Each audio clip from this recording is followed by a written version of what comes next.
La educación franciscana. Los franciscanos fueron los primeros frailes en llegar a México, que en aquel entonces era conocida como Nueva España. Llegaron en los años de 1523 a 1536 con la finalidad de bautizar a los nativos y fueron los primeros en interesarse por introducir un nuevo conocimiento en estos. Quisieron contribuir en la reorganización nativa, queriéndolos hacer autosuficientes. La principal conquista era ganar almas buenas para combatir las que estaban en Europa, ya que algunas habían caído. Se concentraron en Texcoco. Pedro de Gante, Juan de Tecto y Juan de Ahora fueron los primeros en llegar, quienes encontraron que en este lugar había un centro de población que contaba con el mayor número de habitantes cercano a Tenochtitlan y tenían la tradición de ser un lugar en donde educaban a los miembros de la clase dominante en la época anterior a su llegada.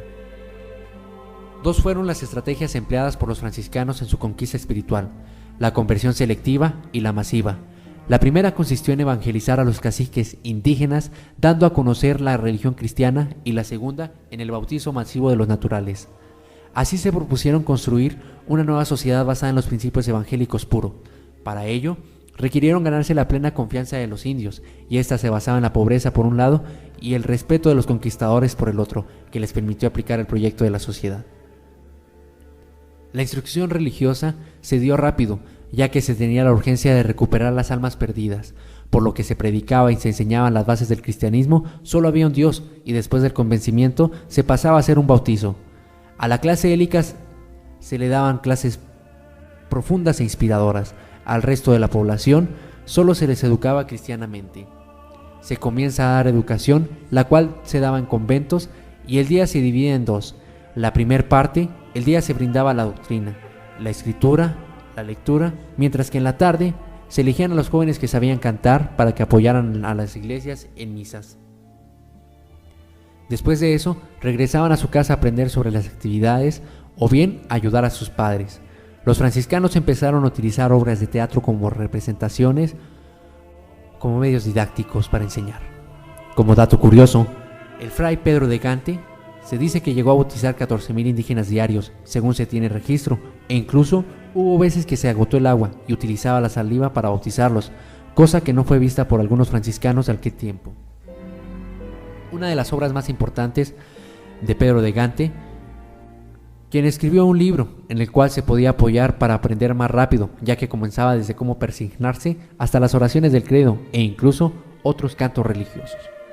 Para la enseñanza masiva, representaban gráficamente los misterios de la fe, los sacramentos y otros tópicos de la religión cristiana. Así podemos afirmar que si los libros estaban dirigidos a los lectores de la nobleza indígena que dominaban el castellano o latín, otro medio didáctico utilizado por los franciscanos fue el canto y la música. Ponían en verso las oraciones como el del Padre Nuestro, el Ave María, el Credo y otras. El modelo educativo de los franciscanos se construyó en tres vertientes. La primera fue la enseñanza de oficios y artes manuales. Tuvo su máxima expresión en la labor realizada por el fray Pedro de Gante, quien en su escuela San José de los Naturales, dedicada a los indios de la Ciudad de México, enseñó oficios de herrería, carpintería, albañilería, sastrería, zapatería y otras. El interés que la orden seráfica puso en dar esta educación técnica partía de la idea de mostrar la dignidad del trabajo y reafirmar el gusto de los oficios que recibía la mayoría de los niños y jóvenes para prepararse en el proceso de producción. La segunda, a las mujeres, con la finalidad de que cumplieran con las funciones de organización familiar. Y la tercera consistió en la educación superior, a la que estaban dedicadas en un principio a los hijos de la nobleza, en la cual pusieron sus esperanzas para que su modelo de sociedad se reprodujera, formando encargados de asegurar su continuidad. Una institución para niños mestizos fue el Colegio de San Juan de Letrán, fundado en mayo de 1547. Los estudios eran orientados al aprendizaje de oficios artesanales y había una rama de estudio de la gramática.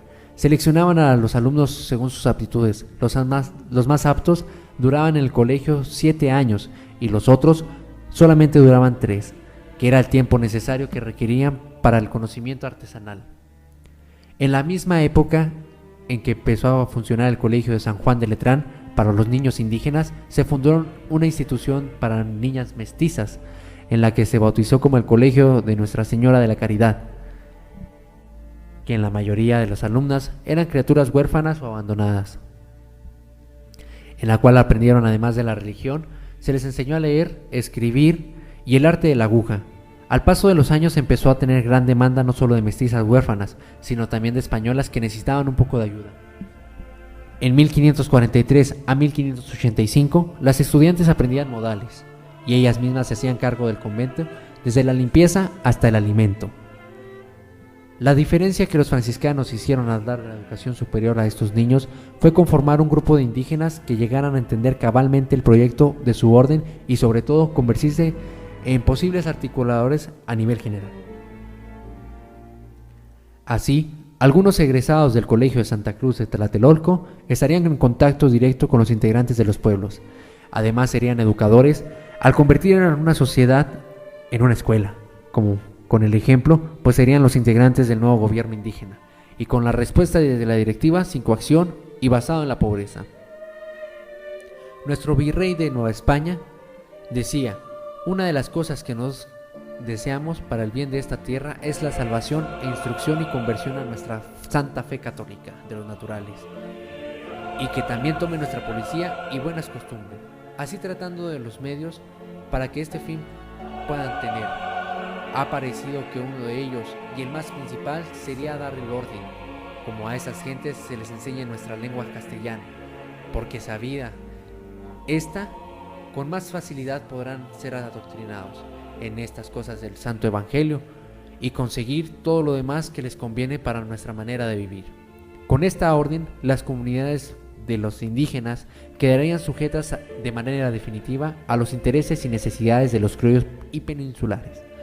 La batalla crucial que dio en torno a la obra educativa franciscana, que estaba dirigida a la consolidación y reproducción de sus ideas de hacer una sociedad una escuela y la formación del clero indígena. Así, el Colegio de Santa Cruz de Tlatelolco desapareció en 1576.